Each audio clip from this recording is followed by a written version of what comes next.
এখানে একটা মাঠ, সো একটা লোক যাচ্ছে ভেনে, আর এইদিকে মাঠ আর মাঠ, যেদিকে তাকাবা সেদিকেই মাঠ। সামনে কিছু লোক দাঁড়িয়ে আছে অবশ্য। এইদিকে হালকা হালকা মেঘ।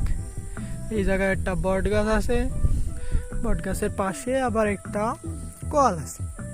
যদি চাও এখানে এসে সবাই পানি খেতে পারো। যারা মাঠের লোক, মাঠে কাজ করে, এই মাঠে যারা কাজ করে ওরা এসে পানি খায়। মাঝে মাঝে ওই যে মানে কলের সাথে একটা মগ আছে না, যেটা দিয়ে মানুষ পানি খায়, তো ওই মগটা মাঝে মাঝে হারিয়ে যায়। এখানে কিছু লোক দিয়ে রাখেছে এইটা, তো সামনে কিছু লোক দাঁড়িয়ে আছে।